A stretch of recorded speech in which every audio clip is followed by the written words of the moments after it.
سأقرأ إن شاء الله برواية الدوري عن الكسائي، وهي إحدى القراءات الصحيحة المتواترة عن النبي صلى الله عليه وسلم إلى رب العزة. الله أكبر.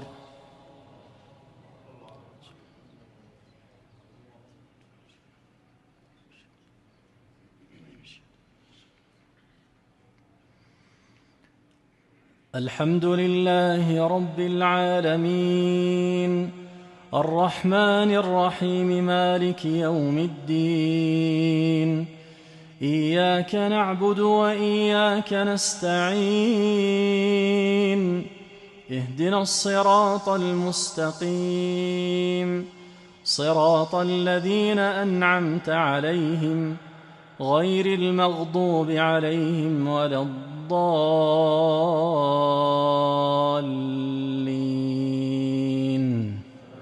آمين.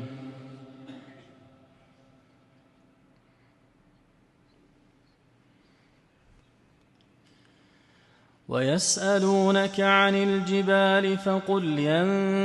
ينسفها ربي نسفا فيذرها قاعا صفصفا لا تري فيها عوجا ولا أمتا، يومئذ يتبعون الداعي لا عوج له وخشعت الأصوات للرحمن فلا تسمع إلا همسا، يومئذ لا تنفع الشفاعة إلا من أذن له الرحمن ورضي له قولا، يعلم ما بين أيديهم وما خلفهم ولا يحيطون به علما، وعنت الوجوه للحي القيوم وقد خاب من حمل ظلما، ومن يعمل من الصالحات وهو مؤمن فلا يخاف ظلما ولا هضما، وكذلك أنزلناه قرآنا عربيا وصرفنا فيه من الوعيد لعلهم يتقون أو يحدث لهم ذكرا، فتعالى الله الملك الحق، ولا تعجل بالقرآن من قبل أن يقضي إليك وحيه، وقل رب زدني علما، ولقد عهدنا إلى آدم من قبل فنسي ولم نجد له عزما، وإذ قلنا للملائكة اسجدوا لآدم فسجدوا إلا إبليس أبي، فقلنا يا آدم إن هذا عدو لك ولزوجك فلا يخرجنكما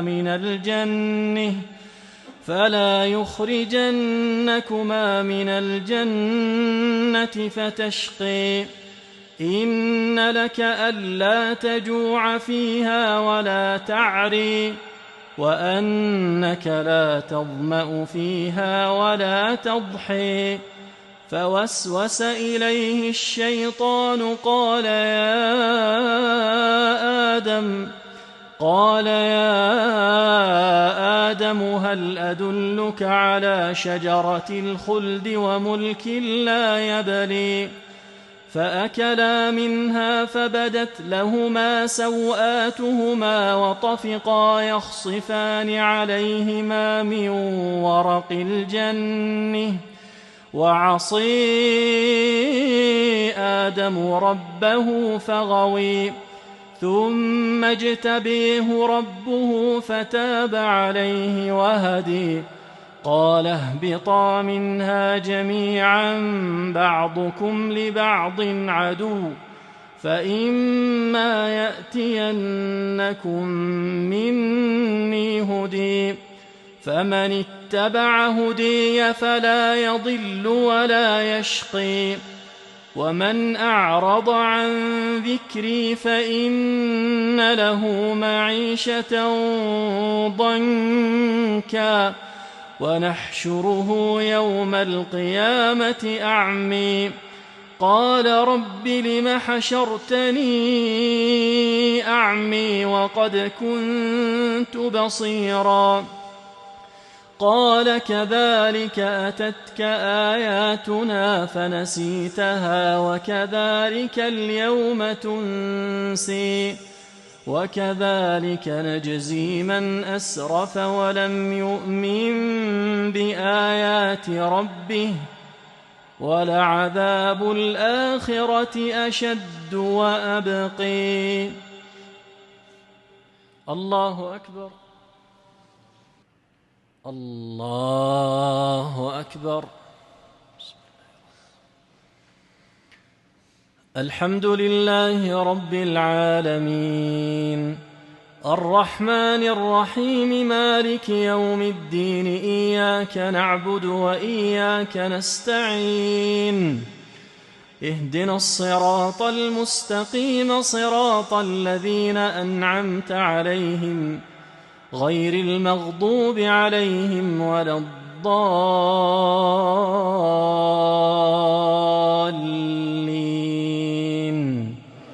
آمين.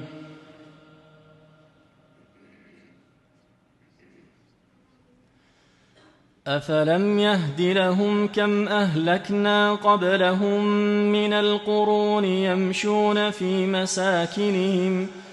إن في ذلك لآيات لأولي النهي ولولا كلمة سبقت من ربك لكان لزاما وأجل مسمى فاصبر على ما يقولون وسبح بحمد ربك قبل طلوع الشمس وقبل غروبها ومن آناء الليل فسبح وأطراف النهير لعلك ترضي ولا تمدن عينيك إلى ما متعنا به أزواجا منهم زهرة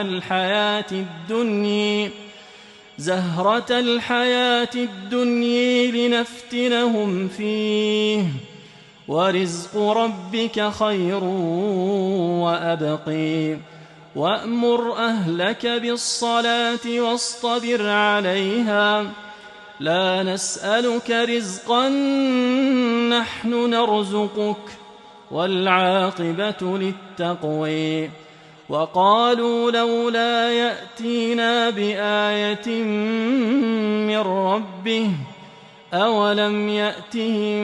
بينة ما في الصحف الأولى ولو أنا أهلكناهم بعذاب من قبله لقالوا ربنا لولا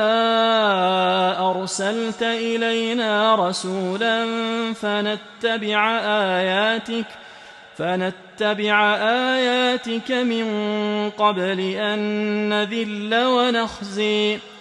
قل كل متربص فتربصوا فستعلمون من أصحاب الصراط السوي ومن اهتدي.